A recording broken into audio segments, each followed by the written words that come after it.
லைவ்ல நடந்த ஒரு சில விஷயங்கள் தான். ஸோ நேத்து 3 ப்ரோமோ ஒண்ணு வந்ததுல, அதோட லைவ் டெலிகாஸ்ட்ல என்ன நடந்தது, அதுக்கப்புறம் விஷயங்கள் என்னலாம் நடந்தது அப்படின்றத நம்ம டீட்டெயிலா டிஸ்கஸ் பண்ண போறோம். ஸோ அந்த இடத்துல பார்த்தீங்கன்னா, ஒரு பக்கம் விஷ்ணு ரொம்ப அப்செட்டா இருந்தாரு. ஆறுதல் படுத்த அர்ச்சனா எவ்வளவோ ட்ரை பண்ணாங்க. ஒரு பாயிண்ட்ல வீட்ட விட்டு வெளிய கூட்டு வந்து உட்கார வச்சு, ஸோ பூர்ணிமா கூட கன்வின்ஸ் பண்ணலான்ற கேட்டகரியில பார்த்தீங்கன்னா, பூர்ணிமா கையும், இன்னொரு பக்கம் விஷ்ணுவோட கையும் கட்டி எடுத்துட்டு வந்து புடிச்சு அவங்க 2 பேரையும் பேச வைப்பாங்க. ஸோ அப்பயே விஷ்ணு பேசும்போது, "உன்னால தான் என் கெட்ட பேர்" அப்படின்ற மாரி டைரக்ட்டா பூர்ணிமாவ அட்டாக் பண்ண ஆரம்பிப்பார்.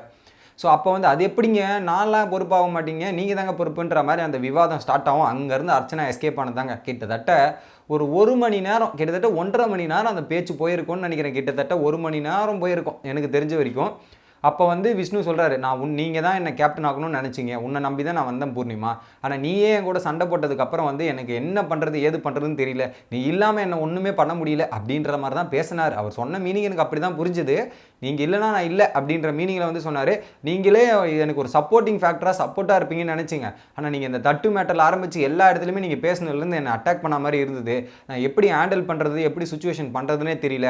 அதுக்கப்புறம் உங்க வீட்ல இருக்கவங்க எல்லார் கூடயும் சண்டை போட்டதுக்கு அப்புறம் நான் எப்படி வந்து உங்ககிட்ட பேசுறது, எதுவுமே பண்றது. நீங்க எல்லாருமே என்ன அவாய்ட் பண்ற மாரி தோணுச்சு. அதனால தான் நான் எதுவுமே பண்ணல அப்படின்ற மாரி சொன்னாங்க.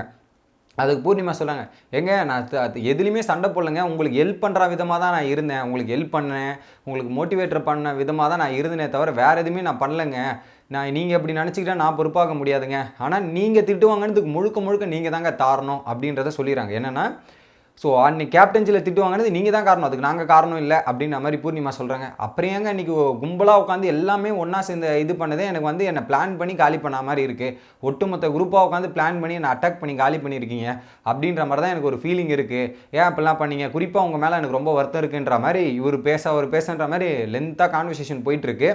ஒரு பாயிண்ட்டுக்கு மேல பூர்ணிமா எல்லா கேள்விகளும் கேட்குறாங்க. "நீங்க ஏங்க டாஸ்க்ல என்ன அப்படி பேசுனீங்க? நீங்க யார் கூட சேர்ந்து விளையாடுறீங்கன்னு கேட்டீங்க.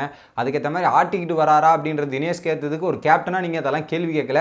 பட் நீங்க என்ன தெரியுமா பண்றீங்க? உங்கள யாராவது எதிர்த்து பேசிட்டாங்கன்னா சரி, அவங்கள வந்து அடுத்து நீங்க அட்டாக் பண்றீங்க, டார்கெட் பண்றீங்க, இதெல்லாம் பண்றீங்களே தவிர, பட் நீங்க அத ஏன் சொன்னாங்க, எதுக்கு சொன்னாங்கன்றது ஒரு பொழுதும் நீங்க யோசிக்க மாட்டேங்கிறீங்க. எதுவுமே பண்ண மாட்டேங்கிறீங்க. ஒருத்தர் உங்கள ஒரு வார்த்தை சொன்னா போதும், அடுத்து நீங்க அட்டாக் பண்ண தான் ட்ரை பண்றீங்களே தவிர, எதுக்கு சொல்றாங்கன்றத யோசிச்சா நீங்க நல்லா கேம் விளையாடலாம். அந்த புரிதலே இல்ல. குறிப்பா நான் எதனா தப்பு பண்றேன், என்ன மட்டுமே வச்சு வச்சு செய்றீங்க. மத்தவங்கள செய்றீங்களா இல்லையோ, என்ன மட்டும் அட்டாக் பண்ணி வச்சு வச்சு செய்றீங்க அப்படின்ற மாரி போது. ஒரு பாயிண்ட்டுக்கு மேல சாரி நான் வேணும்னு பண்ணல, தெரியாம பண்ணிட்டேன் அப்படின்னும்போது, ஸோ சாரி கேட்டுக்கிறேன். ஆனா நீ என்ன ஹர்ட் பண்ணது அத விட பெருசா வலிக்குதுன்ற மாரி பேசுனாங்க. அந்த ப்ரோமோ கண்டென்ட்லாம் வருது. ஒரு பாயிண்ட்டுக்கு மேல இப்படியே வாதம் போயிட்டு இருக்க டைம்ல பார்த்தீங்கன்னா, இவரும் சாரி கேட்டாரு. வெளிய வந்தா நீங்க பேசுவீங்களா மாட்டீங்களா? இப்படிலாம் எனக்கு தெரியலங்க. அந்த மாரி இருந்தேங்க அப்படின்ன மாரி. ஏம்பா விஷ்ணு நேத்து தான் ஒரு டயலாக் சொன்னேன்.